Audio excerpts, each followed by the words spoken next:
Brodes Media.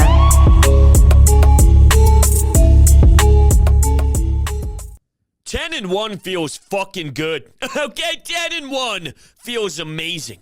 The Eagles win 40-33, and they dominated on the ground. That offensive line helped create so many holes for Miles Sanders and Jalen Hurts. I don't think the score really tells the full story, and I know that there was some crazy nonsense that occurred in that first quarter, in that first half. In the first quarter, Jalen Hurts had 103 rushing yards. That doesn't make any sense at all. Some crucial third down runs, 3rd and 10, 3rd and 6, he's picking up 20 plus. He had that 40 plus run as well. That was on 3rd and 2. It was a 41-yard gain. He was outrageous. He made some awesome throws too, by the way. Quez Watkins with the touchdown, A.J. Brown with the touchdown. More on A.J. Brown in just a moment, but he was a part of why it was so bizarre. He's fumbling the football, and I know that he had the sickness, he had the flu, he didn't feel 100%, but it's 3 straight weeks. You go back to Washington, where he only had 1 reception.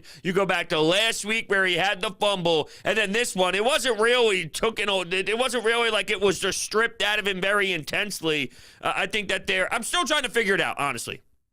I don't know what to think. I don't know exactly A.J. Brown yet. And call me crazy, but there is a part of me that wonders why. Why would Tennessee let an A.J. Brown go? Why would Tennessee see his skill set and feel, you know what, maybe there's something missing? Now, I'm not telling you that he stinks, okay? He's clearly an amazing player, but is there a part of his game that is missing, that is keeping him away from getting the big ticket in Tennessee? Why? What? That's all I'm saying. Why? He did recover big time, though, with the huge touchdown after the drop on 2nd and 6. But after the 2nd and 6, he had the big conversion on 3rd and 6 to help them move the chains. It's just a question that I have, and this is my first year experiencing the A.J. Brown experience, so I will know more as we continue to watch him play. But it's definitely more on my radar now. Maybe by the end of it, we laugh and say, remember that 1 3-week span? Or remember that 1 month the first time A.J. Brown was here in an Eagles uniform? Yeah, I think I'm probably stressing it a little too much early on here, considering I thought the Eagles absolutely dominated because of the way that they put the ball on the ground there and ran and made some explosive plays. Combined, the quarterback and the running back had 300 yards. Imagine running for 143, and you look at the box score afterwards, and your quarterback had more. But that's what Jalen Hurts can do. Once again, he proves why he should be at the top of the MVP list, and he should have majority of the votes because he is ridiculous. His throws were on point. I even thought there was the one scramble where he hit Quez Watkins there in the end zone. It was a tough play to make. I think Quez has rebounded beautifully from the debacle that was the fumble pretty recently. He's come up large with a couple of touchdowns, but it's just a throw that might not get as noticed because the play wasn't made. But that was after Green Bay faked an injury. We booed them rightfully. It's funny, right? All these idiots out there on social media want to take shots at Philadelphia sports fans for booing the Green Bay Packers when they're down.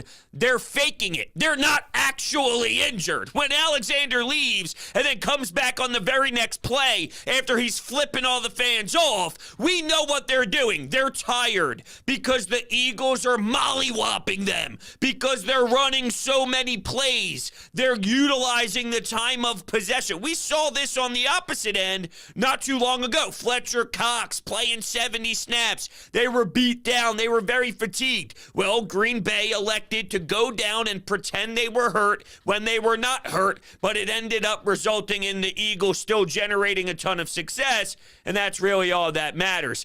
There is some weirdness going on with the special team still. Way too many returns that end up biting you in the ass. I don't know what Michael Clay does. If I'm Jeffrey Lurie, I want to know every single second of every single day what Michael Clay does, because there's no way that you should be getting torched in that department. It's a disgrace, and at times it's really killing you. Green Bay got some advantages.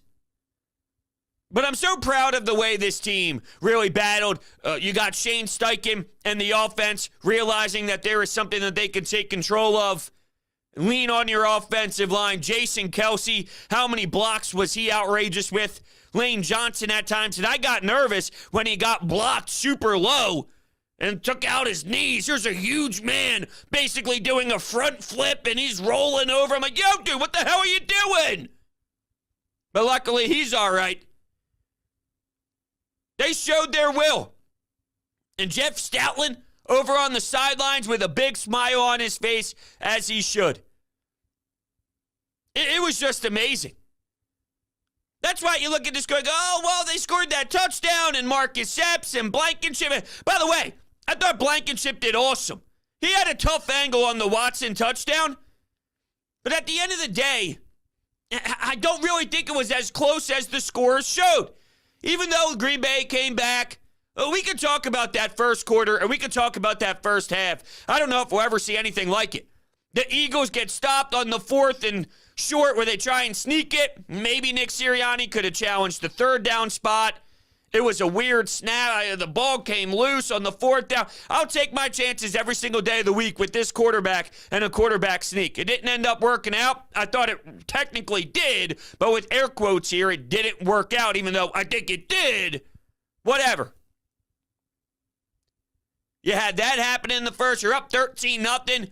Josiah Scott gets an interception off Darius Slay's face. That was after, I believe, Hargrave couldn't sack Aaron Rodgers. He somehow escapes. He rolls to his right. He then tries to make the throw. So it's like, oh, my God, you almost had a chance to sack him. You miss it. That results in a turnover. Josiah Scott, of all people, Blankenship with the awesome read. And he's running down the field or up the field, however you want to label it. He's reading the quarterback, and he makes a great explosive play to close out on the receiver and just catch it himself. A.J. Brown fumbles, allows Green Bay to get back into it. They miss the extra point. It's 20-20, so it's a tied game. This is after the Eagles already missed an extra point when it was 13-0. It was just nuts. C.J. Gardner-Johnson gets hurt on 4th and 5. And they did this all, too, without Dallas Goedert, who's a sensational blocker and a huge part to the offense in the passing game, too. But to be able to look this strong, last week it was, can this offense score points? They just put up 40. They just controlled the entire game on the ground. Yeah, they can score.